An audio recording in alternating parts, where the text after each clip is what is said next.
The news of my grandmother's death had arrived 3 days after we buried her. A crisp white envelope, bearing her familiar elegant handwriting, sat on my kitchen table. My name, Callum, was written in the careful loops and swirls I'd watched her perfect over countless Sunday afternoons in her garden. I was Cal, the family disappointment, the hawthorn who chose dirt and plants over our prestigious restaurant legacy. Now, I was the unexpected heir to my grandmother's estate, and my entire family had lost their minds. I stood in Grandma Mabel's garden, her letter trembling in my hands as the evening sun cast long shadows across her prized rose bushes. The same roses she'd taught me to tend when I was just a kid with scraped knees and too many questions. "You can't be serious," my brother Jackson's voice crackled through my phone speaker. "The house, the whole property? What about the restaurant?" "The letter's pretty clear," I said, scanning the words again. "She left everything to me, Jax. The house, the garden, even her savings." "This is Cal, and you know it." His voice had that edge to it, the one that always preceded an explosion. "Dad's already talking to lawyers.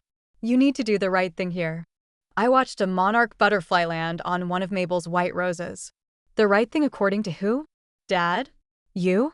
According to the family, the property could save the restaurant. "We're struggling, Cal. You know this." The butterfly took flight, and I followed its path until it disappeared over the garden wall. "Maybe if you and Dad hadn't sunk all that money into that ridiculous expansion." "Don't, Jackson," I cut him off. "Don't you dare criticize what you abandoned. Some of us stuck around to carry on the family legacy." I laughed, but there wasn't any humor in it.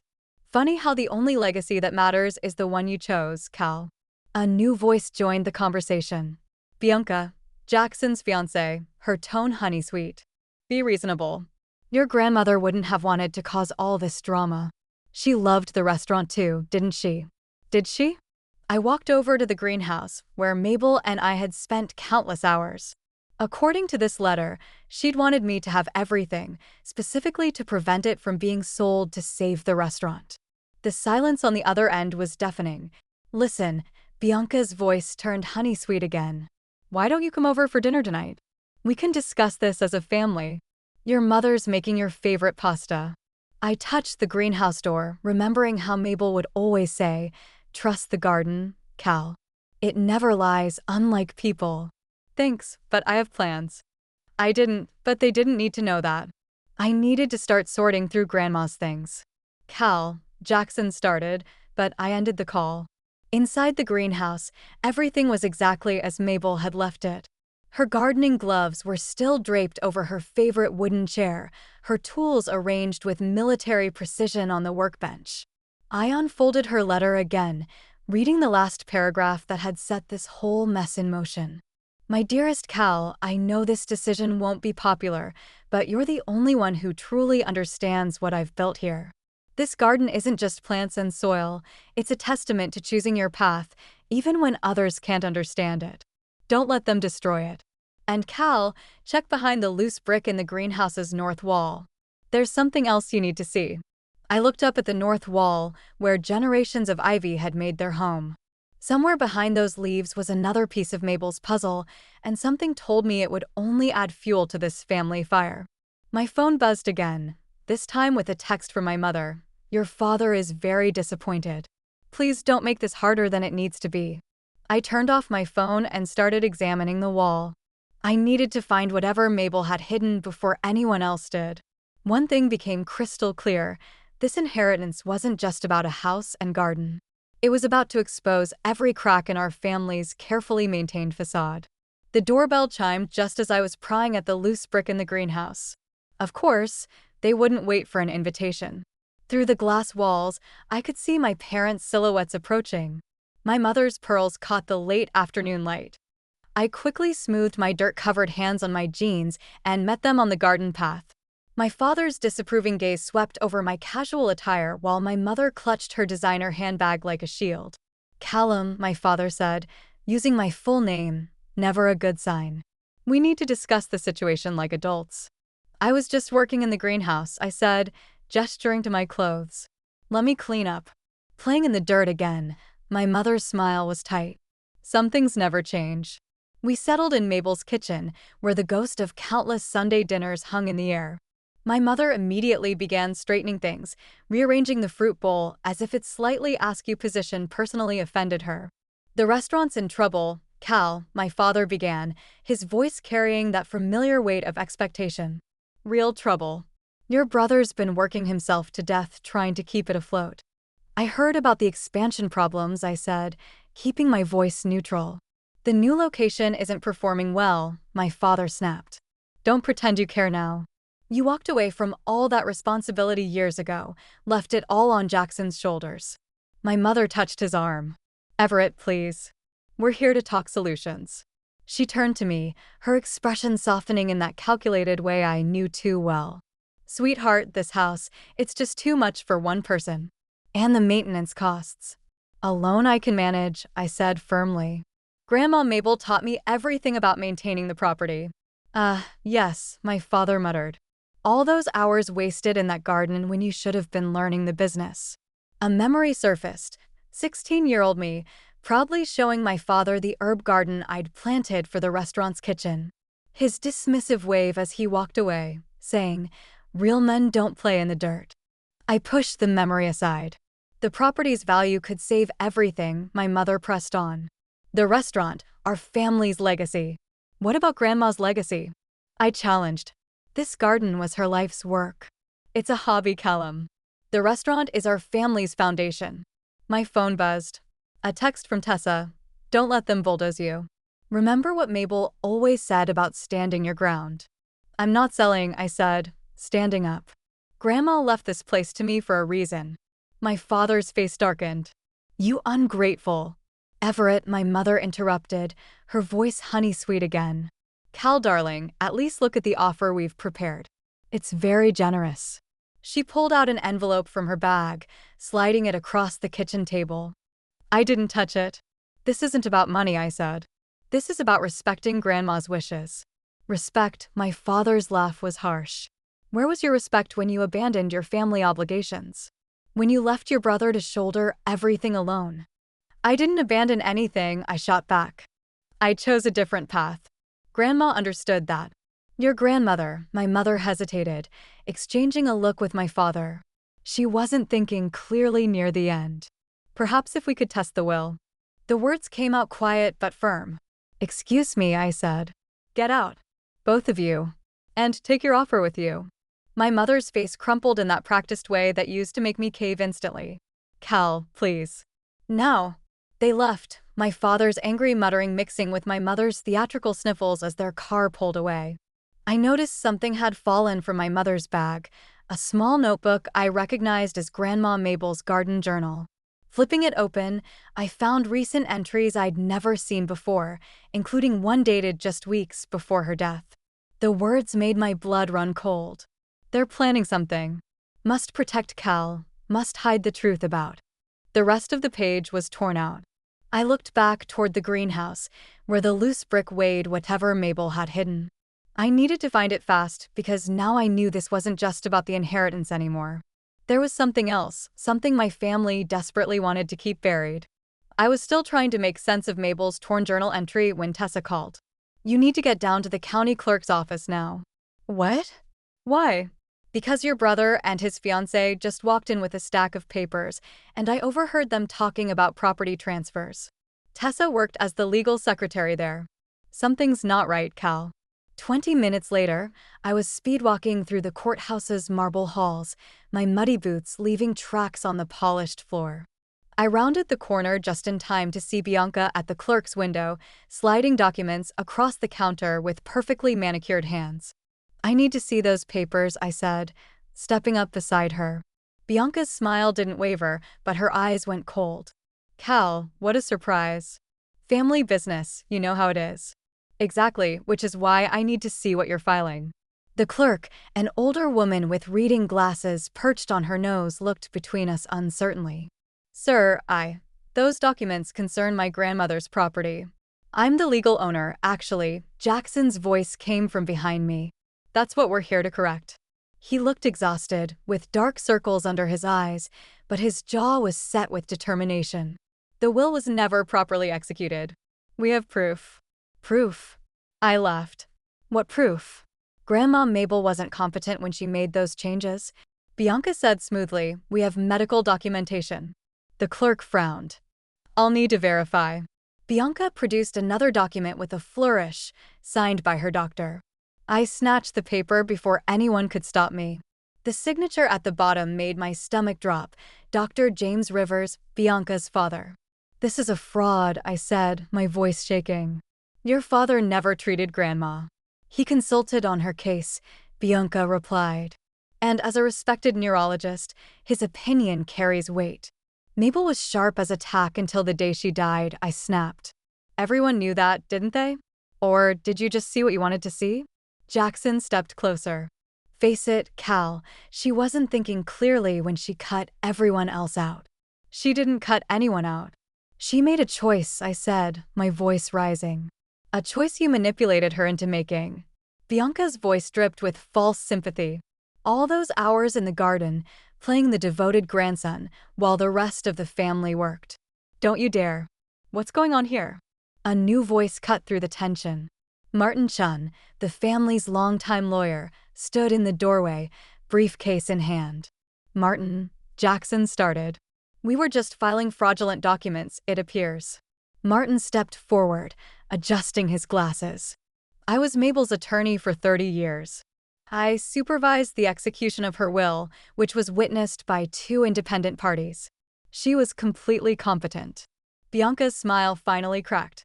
This isn't your concern. It is, Martin turned to the clerk. Please note that any attempts to transfer this property without proper authority could constitute legal fraud. I'll be filing an injunction immediately. The clerk quickly gathered the papers, stamping them with a large red, suspended mark. Jackson grabbed my arm as I turned to leave. You're destroying this family. I looked at his hand, then into his eyes. No, Jax, you're doing that all on your own. Back in Mabel's garden, I finally found the loose brick and the envelope hidden behind it. Inside was a USB drive and another note. The truth about the restaurant's finances. Keep this safe. They'll try anything to hide what happened to the money. My phone buzzed. A text from Bianca. This isn't over.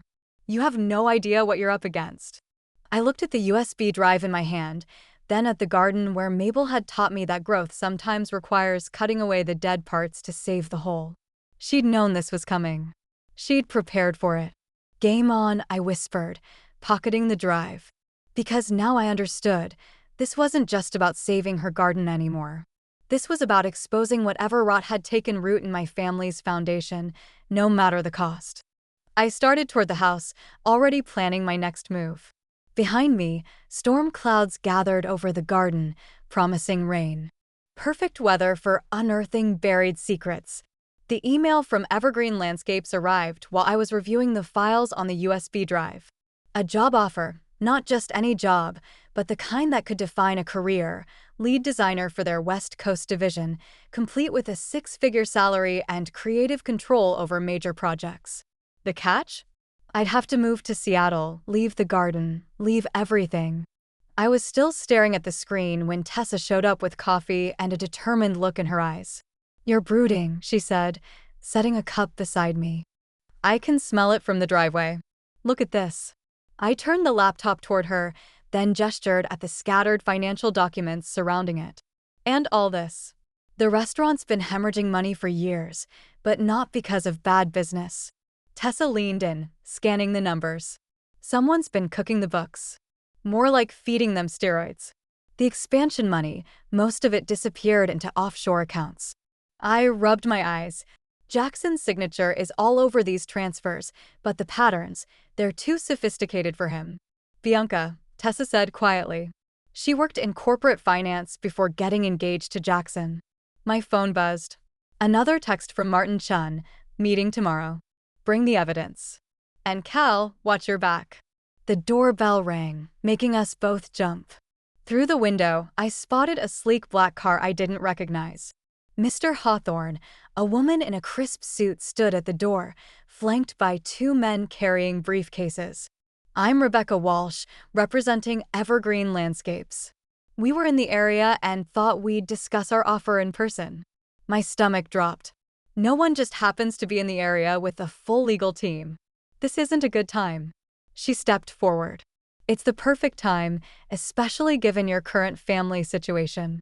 The way she said it made my skin crawl. In the kitchen, Tessa was quickly gathering the scattered documents. How did you know about that? Rebecca smiled. We do our homework, Mr. Hawthorne. We also know about the attempted property transfer today. You're fighting a losing battle here.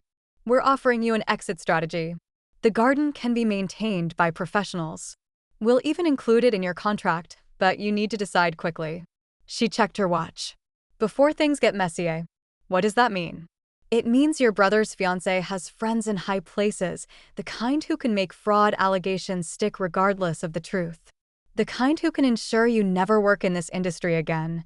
My hands clenched. Are you threatening me? I'm offering you protection and an opportunity. She placed her card on the counter. You have 24 hours. Choose wisely. After they left, Tessa found me in the greenhouse, aggressively pruning Mabel's roses. Cal, stop. You're butchering them. I looked down at the mangled stems. They knew about the property transfer attempt hours after it happened. How? Because this was never just about the garden. Tessa picked up one of the fallen roses. Think about it. The restaurant's money laundering, Bianca's connections, this sudden job offer. They're trying to get you out of the way. But why? What's so important about this property? Tessa's eyes widened as she looked past me. Cal, the zoning maps in Mabel's files, did you check them? I hadn't. We rushed back to the laptop, pulling up the documents. There it was, a proposed rezoning plan for the entire neighborhood, with Mabel's property at its center. Prime location for massive commercial development. This is what they're after, I whispered. The gens are just collateral damage. My phone buzzed again. Jackson, take the job offer, Cal. Please, while you still can. For the first time, I heard real fear in my brother's message. Whatever was happening, he was in deep. Maybe too deep. The rose in Tessa's hand had left a trail of petals on the floor, red drops like blood, marking a path. I had to choose, run towards safety or stay and fight, knowing it might cost me everything. Mabel's voice echoed in my memory. Sometimes the hardest growth comes from standing your ground. I picked up Rebecca's card and slowly tore it in half. Call Martin, I told Tessa. Tell him to bring everything he has tomorrow. It's time to prune the family tree. Martin Chun's office felt too small for the weight of what we were discussing. The financial records from Mabel's USB drive were spread across his desk like a paper trail of betrayal, each document adding another layer to the conspiracy. They're planning to demolish the entire historic district, Martin said, adjusting his glasses. Your grandmother's property is the keystone. Without it, their development plans fall apart. And the restaurant? I asked, though I already knew the answer. A front. They've been laundering money through it for years. Your brother's signature is on everything, but Martin hesitated. But what? The patterns match other cases I've seen, cases involving the Rivers family's development company. My phone buzzed. A text from Jackson, need to talk alone. Please. I showed Martin the message. He shook his head. Don't go. It's too risky. But I was already standing. The restaurant was closed when I arrived, but the lights were on. Through the window, I could see Jackson sitting at the bar, looking older than his 34 years. You shouldn't have come, he said as I walked in. But I'm glad you did. Start talking. He poured 2 whiskeys, sliding one toward me. I never wanted any of this. The restaurant, the expansion, the development deals. It was all Dad and Bianca.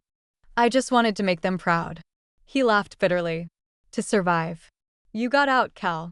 You dared to walk away. I got trapped. So tell the truth. Help me stop them. I can't. His hands shook as he reached for his glass.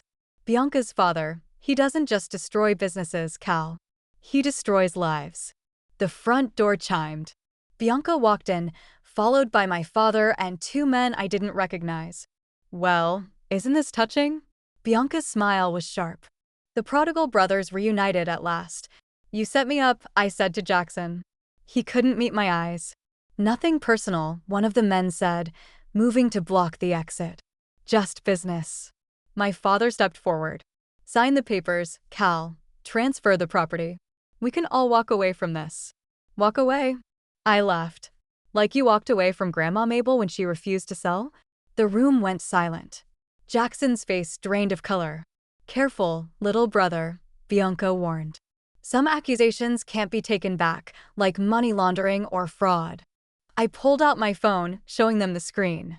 Everything you just said is being recorded and live-streamed to Tessa.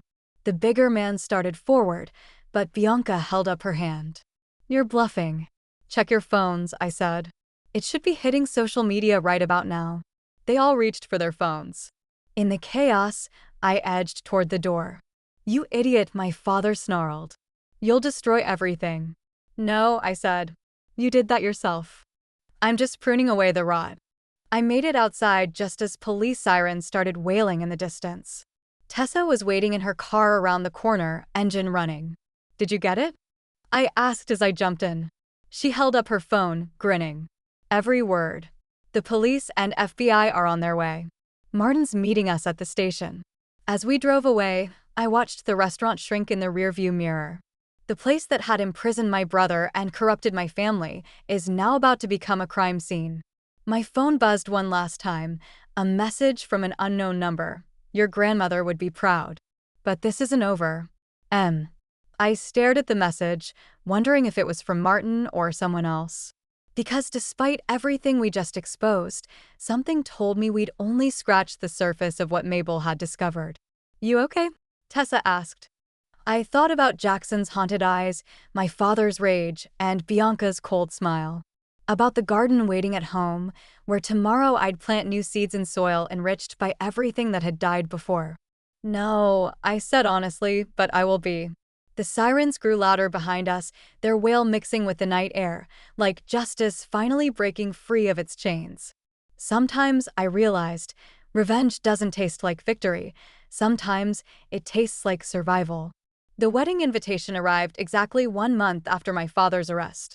Cream-colored paper with gold embossing, like nothing was wrong, like our family hadn't just imploded in a scandal that made headlines across 3 states. You're not going, Tessa said, watching me turn the invitation over in my hand. We were sitting in Mabel's kitchen, where the morning light still couldn't chase away the shadows of recent events. Jackson posted bail for Dad, I said. Used everything he had left. That's not an answer. I traced the embossed letters. Despite everything, the fraud charges, the ongoing investigation, and the revelations about Mabel's death, Jackson and Bianca were moving forward with their wedding at the restaurant of all places. My phone buzzed with a text from my mother. Your father, Cal, whatever you think he did, he doesn't deserve this. Another message followed. Jackson needs his brother there.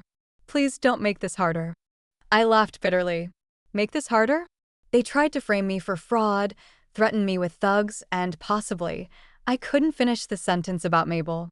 The investigation was still ongoing, but the evidence pointed to her death being far from natural. Which is exactly why you shouldn't go, Tessa insisted. The doorbell rang. Through the window, I saw Martin Chun's car in the driveway.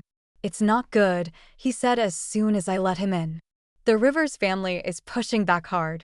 Their lawyers are trying to discredit the evidence, claiming it was obtained illegally. But the live stream.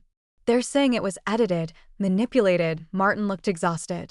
And Jackson, he's changed his statement. Says you set them up, that you're the one who orchestrated everything. The kitchen suddenly felt too small. Through the window, I could see Mabel's garden, where the roses she'd loved so much were beginning to wilt. Why would he do that? Because I had to. Jackson's voice came from the doorway. None of us had heard him come in. He looked terrible, thin, pale, with dark circles under his eyes. They have Mom, Cal. What? She's resting at Bianca's family estate. They're calling it a nervous breakdown, but he swallowed hard. I had to change my statement. I had to protect her. The pieces clicked into place. The wedding wasn't a celebration, it was a show of force, a message that the Rivers family was still in control. The invitation, I said slowly, it's a trap, isn't it? Jackson wouldn't meet my eyes. Just come to the wedding, Cal. Please. Make a speech, wish us well. Show everyone that the family drama was overblown. Maybe then. Maybe then what? Maybe then they let Mom go. They'll forget about destroying everything Mabel built. They'll let us live, Jackson whispered. After he left, I stood in the garden, surrounded by dying roses. Everything Mabel had created, everything she'd fought to protect, was slipping away. And now I had to choose between justice for her death and my mother's safety. There might be another way, Martin said, joining me outside. But it's risky, and you'd have to trust me completely. I looked at the wilting garden, remembering Mabel's words about growth requiring sacrifice, about how sometimes you had to cut away what you love to save what matters most. Whatever it takes, I said. My phone buzzed one final time, a message from Bianca, looking forward to having the whole family together again. Don't forget to wear black. It's a formal affair, after all. The threat wasn't even subtle anymore. We're black, like we're all attending a funeral. Maybe we were. I picked up a dead rose, its petals crumbling in my hand. Tell me the plan, Martin. And then help me find a suit, because sometimes to save what you love, you have to walk straight into the dragon's lair, even if you know you might not walk back out. Tessa touched my arm. Cal. I know, I said, watching the rose petals scatter in the wind. But Mabel taught me that every garden needs pruning sometimes, even if it means cutting all the way down to the roots. The restaurant gleamed like a funeral parlor, all black ties and forced smiles. I adjusted my dark suit, the same one I'd worn to Mabel's funeral, and walked into the lion's den. Bianca had transformed the place, replacing its warm family atmosphere with cold elegance. Black roses everywhere, their thorns prominently displayed. A message just for me. Cal, my mother's voice trembled as she approached, flanked by two of Bianca's cousins, men with hard eyes and concealed weapons. You came. Her hands shook as she reached for me, and I saw the faint bruising around her wrist. My blood boiled, but I kept my face neutral. Martin's plan required patience. Wouldn't miss it, I said, loud enough for nearby guests to hear. Where's the happy couple? Making an entrance, of course, Mayor Davidson appeared beside me, champagne in hand. Though I must say, I'm more interested in your work, Cal. That community garden project of yours has everyone talking. Bianca materialized before I could respond. Mayor Davidson, I'm so glad you could make it. Though perhaps we should discuss the development proposal rather than gardening, actually. The mayor said, I've been meaning to talk to you about that. Seems there are some irregularities in the paperwork. A commotion near the entrance cut him off. Jackson burst in, his face ashen. The FBI. They're here. The doors flew open. Agents poured in, led by Martin Chun, not just a lawyer, but a federal investigator who'd been building this case for years. Nobody move, Martin's voice boomed. We have warrants for multiple arrests. Bianca's smile turned razor-sharp. This is a private event. Whatever you think you have.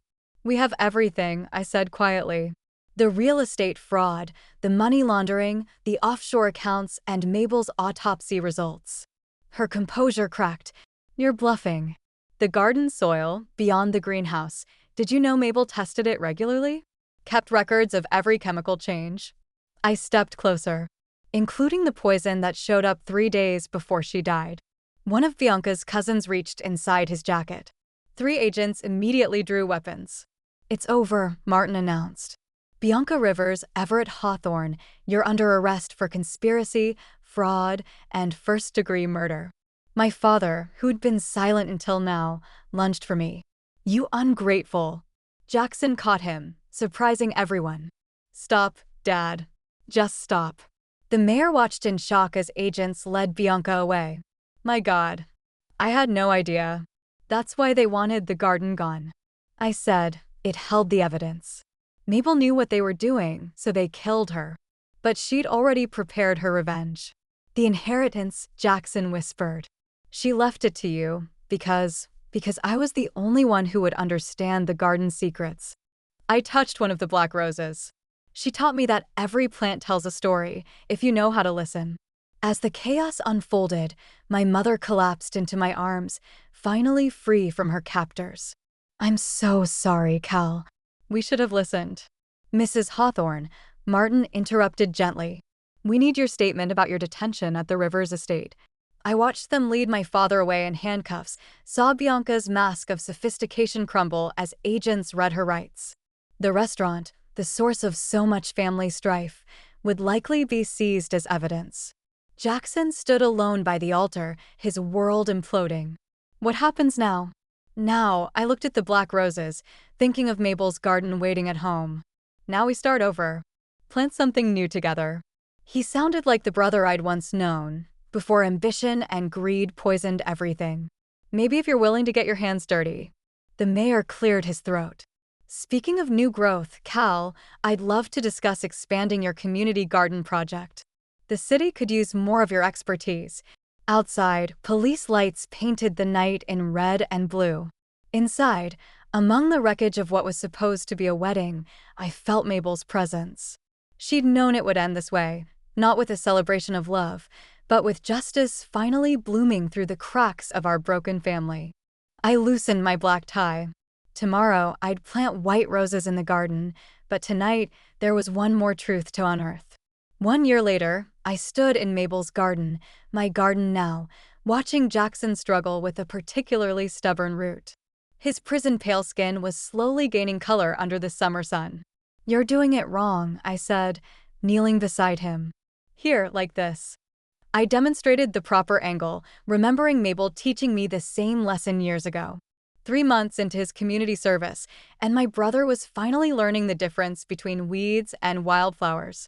The judge had been surprisingly poetic in her sentencing, helped restore what his actions had helped destroy. The mayor called again, Tessa said, appearing with 3 glasses of lemonade. "The community garden network is ready to expand to the next district." I nodded, watching a monarch butterfly land on one of Mabel's white roses, the ones I'd replanted after the wedding that never was. The restaurant was gone now, converted into the city's first urban farming education center. Sometimes, karma has a green thumb. "Mom's therapy is going well," Jackson said quietly, accepting the lemonade. "She's talking about volunteering at the center, teaching kids about herbs and cooking." Our father's trial had broken something in her, but like the garden after winter, she was slowly coming back to life.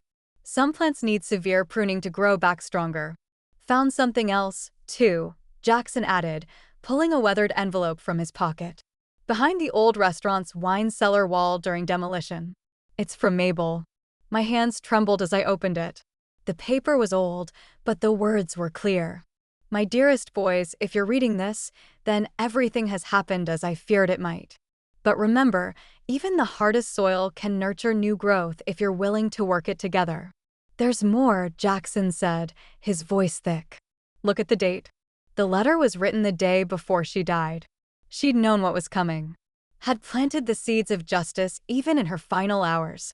"Cal," my mother's voice came from the garden path. She looked smaller now, humbler, but her eyes were clear. "The Heritage Rose Society called. They want to register Mabel's white hybrid officially. Did they say what they'll name it?" She smiled softly. "They're calling it Mabel's Truth." I looked around at what we built from the ashes of our family's implosion. The garden had expanded, now feeding 3 local food banks. The education center was thriving. Even Bianca's father's development company had crumbled under federal investigation. "You know what's weird?" Jackson said, finally defeating the stubborn root.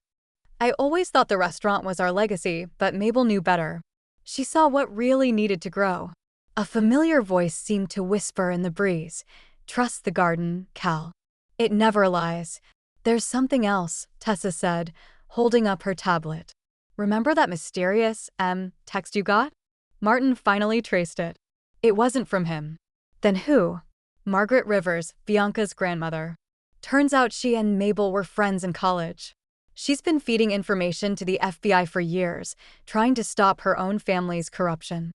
I thought about karma again, about how the truth finds its way to the surface like a determined seedling pushing through concrete. The garden needs a new section, I decided. Something to mark everything that's happened. Any ideas? Jackson stood, brushing dirt from his knees. "What about a maze? But instead of walls, we use flowering vines. Something that looks complicated from the outside, but actually leads to something simple, like truth." Our mother added softly. I picked up my gardening tools, Mabel's old ones that still fit my hands perfectly. "Better get started then. These things take time to grow." As we worked together under the summer sun, I realized that revenge, like gardening, isn't about destruction. It's about clearing space for something better to grow. Mabel had taught me that in her own way, through every seed we'd planted together. The butterfly took flight, rising above the garden where our family was slowly, steadily putting down new roots, different from the ones we'd had before, but stronger for having weathered the storm. Sometimes, the best revenge is simply growing beyond what others thought possible.